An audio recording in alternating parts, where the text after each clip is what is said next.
ada yang luka. Sekali lagi pria berambut biru itu memastikan perasaan bersalahnya terlihat jelas di wajahnya. Leka masih mengusap sikunya yang terbentur dinding, menggeleng. Gak ada, cuma kebentur sedikit doang kok. Si pria itu mengelus dada. Helaan nafas lega keluar dari mulutnya. Syukurlah, sekali lagi saya minta maaf. Tadi gak sengaja, ucapnya masih menatap Leka penuh penilaian. Mendengar permintaan maaf yang kesekian kali, Leka terkekeh. Kadang heran juga, ia sering bertemu dengan manusia yang sulit sekali meminta maaf. Namun lelaki di hadapannya ini, kata maaf begitu mudah keluar dari mulutnya. Sikapnya benar-benar patut diapresiasi. Dari penampilannya, pria itu sepertinya salah satu pelayan di pesta ini. Seragam hitam sangat kontras dengan kulit putihnya, dan yang membuat dia terlihat unik di mata Leka adalah warna rambutnya biru mengkilap jika tertimpa cahaya. Kalau begitu aku permisi.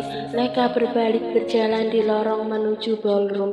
Saat Leka menjauh, pria itu mengerutkan kening. Sesaat sembari menatap punggung perempuan yang ia tabrak. Sepertinya wajahnya gak asing, merasa pernah lihat tapi entah di mana. Pria itu menggelengkan kepala, tak mau peduli. Ia menyeret langkah, melanjutkan aktivitasnya, melayani para tamu dari kalangan konglomerat di dalam ballroom. Orang-orang dengan kasta yang berada jauh di atasnya. Walau dirinya cuma pelayan, pria itu sudah biasa ada di tengah-tengah para miliarder yang menjadikan Titanium sebagai tempat hiburan mereka. Leka duduk di kursi yang tadi ia duduki kemana Niko. Ia tak menemukan pamannya di meja tersebut. Dua pria yang semeja dengannya pun tak terlihat batang hidungnya. Leka menyapukan matanya ke sekeliling ballroom untuk mencari pria yang menyebalkan yang berstatus sebagai pamannya. Tidak sulit rupanya mencari Niko. Postur tubuh dan ketampanannya sangat menonjol di antara tamu lain. Niko tengah berbincang dengan beberapa orang. Tadinya, Leka enggan memperhatikan pamannya, tapi melihat bagaimana pamannya itu tertawa dan dikelilingi para pengusaha, Leka jadi merasa tak berarti apa-apa bagi Niko. Ia sudah lupa kapan terakhir kali Niko tertawa untuknya. Jangankan tertawa, senyum pun bisa dihitung jari. Leka tersentak. Cepat-cepat ia memalingkan wajah saat Niko melirik ke arahnya. Jangan sampai Niko berpikiran kalau Leka memperhatikan dia. Itu tidak akan terjadi. Menghela nafas, Leka merasa bosan. Dia tidak punya teman ngobrol. Leka tetap sendirian di tengah-tengah keramaian. Hanya musik pop yang mengalun di udara jadi satu-satunya penghibur dia. Niko sendiri malah asyik mengobrol dengan rekan bisnisnya, tak peduli pada keponakannya sendiri. Leka makin kesal pada lelaki itu. Mau makan? Hah? Kepala Leka berbalik lurus. Niko sudah duduk di hadapannya. Gak lapar? Alis Niko terangkat sebelah. Perempuan ini masih saja mudian.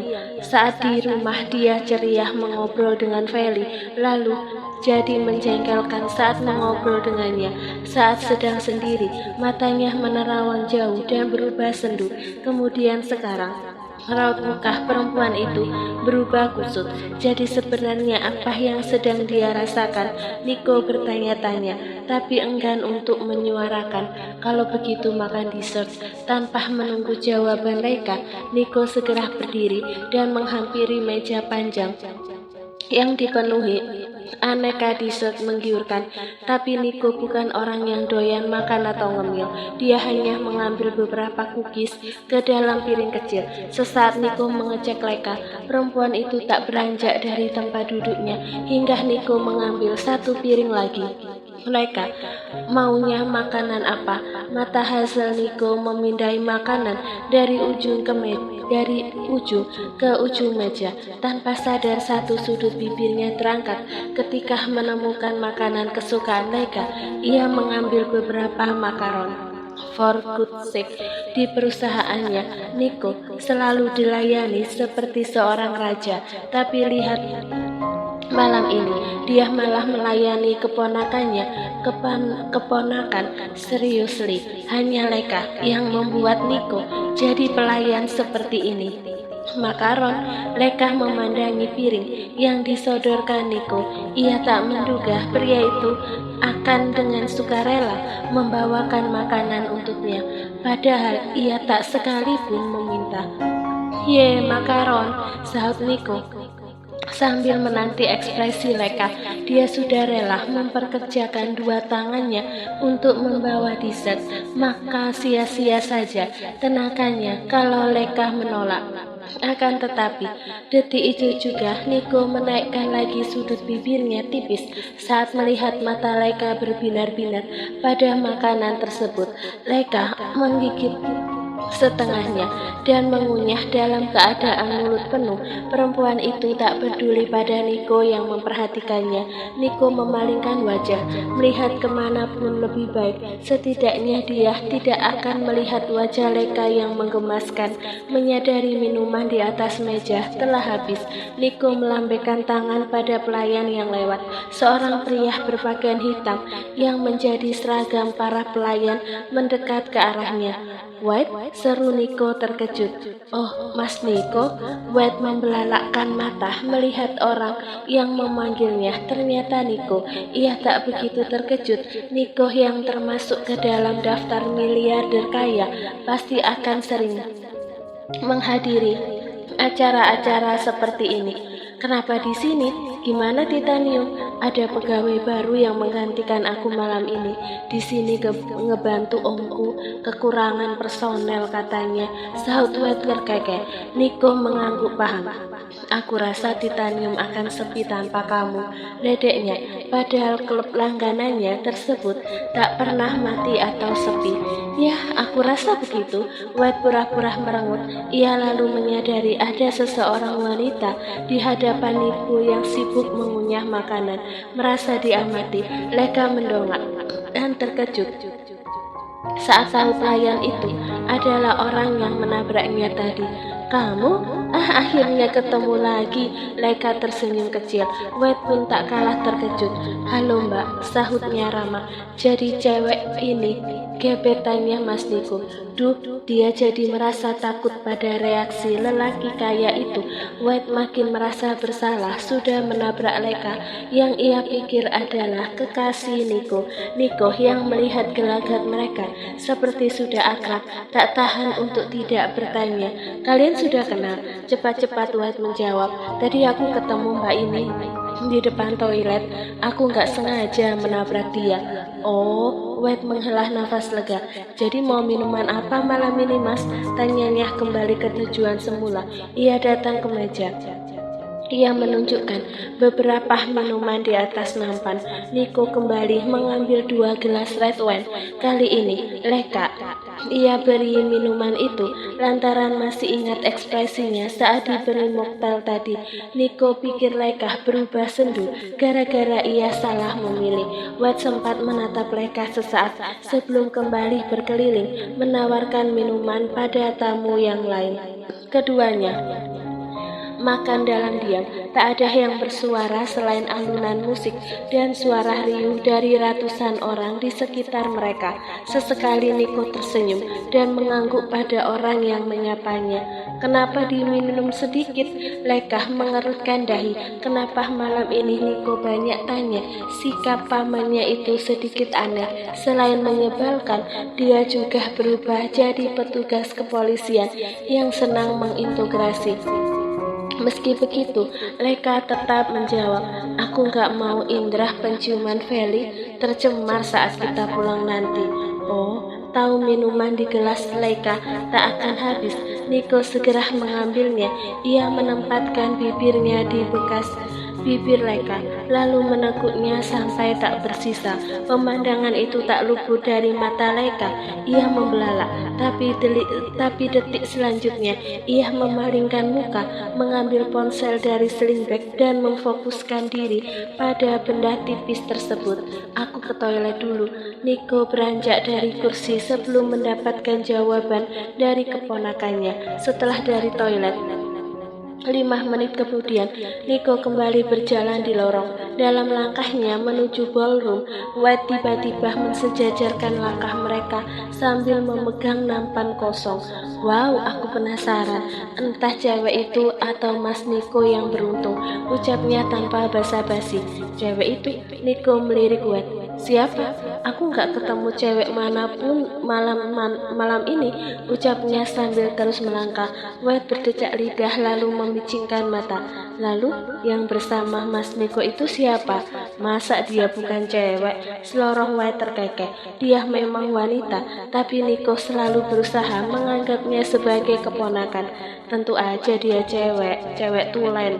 Lah, dia katanya nggak ketemu cewek malam ini. Gimana sih? Nico menghentikan langkahnya dan menatap White penuh tanya. Jadi sebenarnya apa yang mau kamu bilang? White tersenyum penuh arti. Mas Nico katanya nggak suka sama cewek muda, tapi kok bawa cewek itu lagi? Ucap White menggoda. Lagi? Nico mengerutkan dahi. Bukankah arti lagi itu adalah kata untuk sebuah pengulangan? Seingatnya ia tak pernah bersama Leka di depan White selain malam ini. Apa maksudmu dengan kata lagi? Iya, Mas pernah bawa cewek muda itu. Oh ya? Kamu lihat kapan?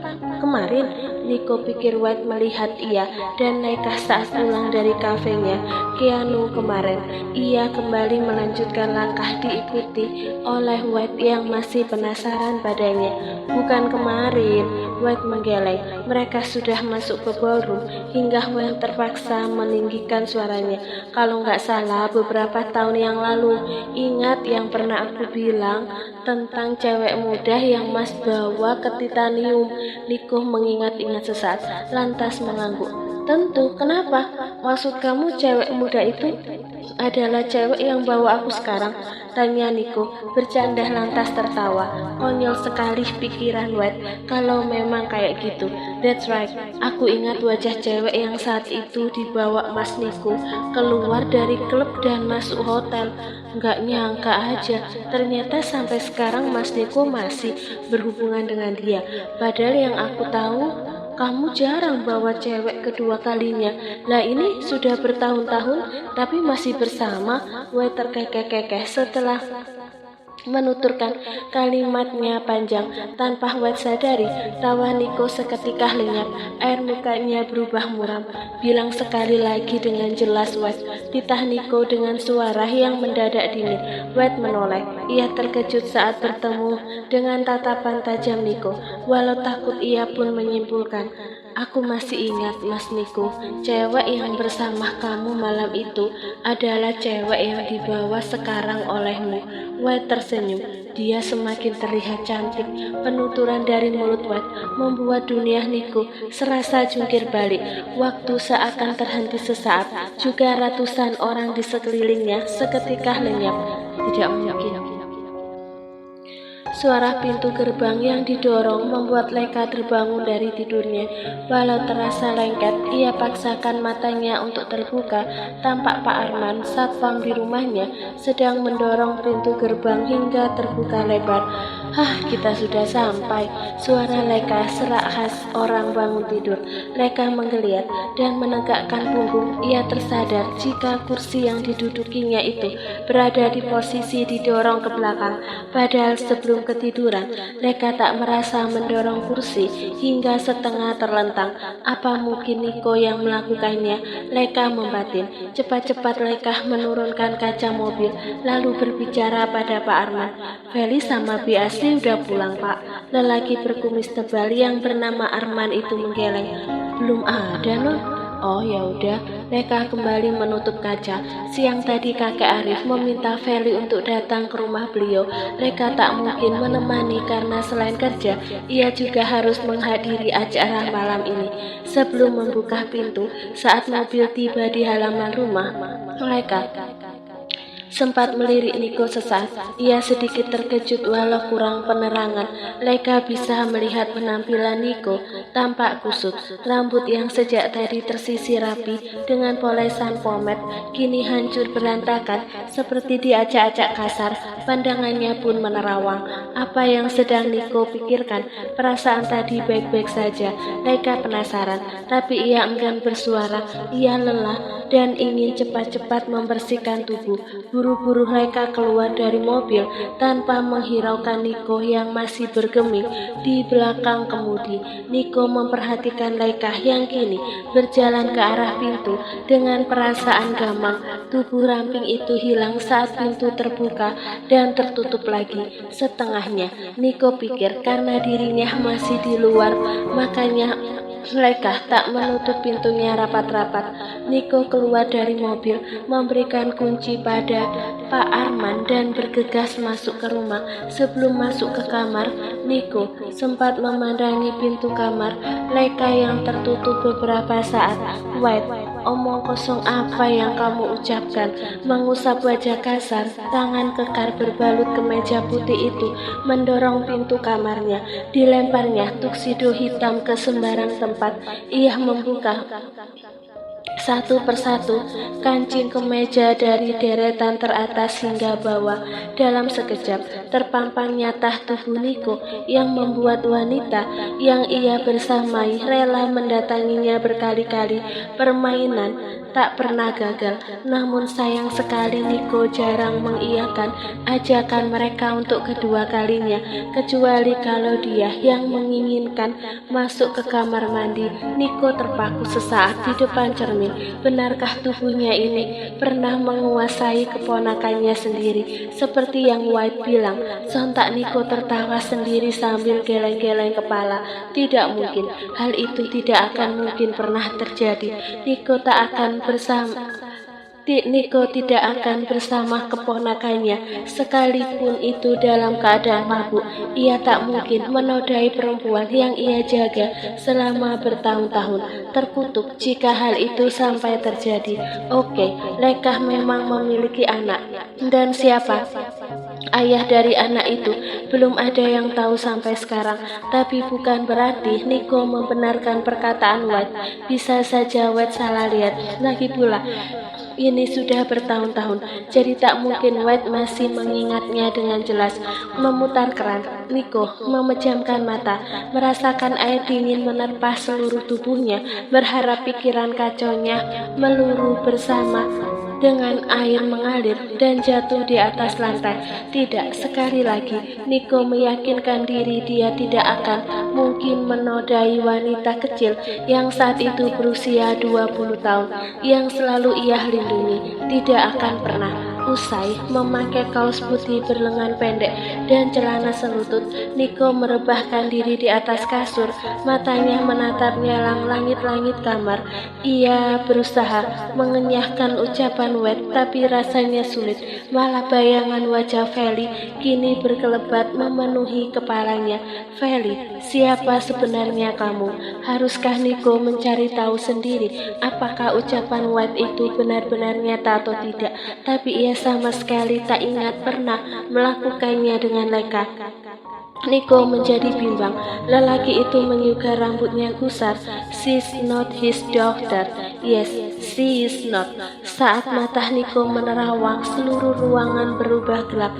Lampu tiba-tiba mati dan penerangan berganti jadi redup.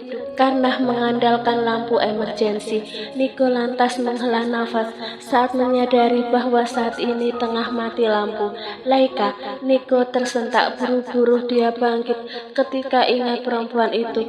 Ia mencari-cari ponsel yang tadi ia letakkan di atas meja, lantas berlari keluar kamar mengandalkan cahaya dari ponsel. Keponakannya itu takut gelap, apalagi dalam keadaan mati lampu seperti ini. Leika, seru Niko terkejut mendengar teriakan yang ia yakini dari mulut perempuan itu. Saat Niko mengecek ke kamar Leika, dia tidak menemukan perempuan itu di sana. Leika, di mana kamu? Seru Niko sekali lagi.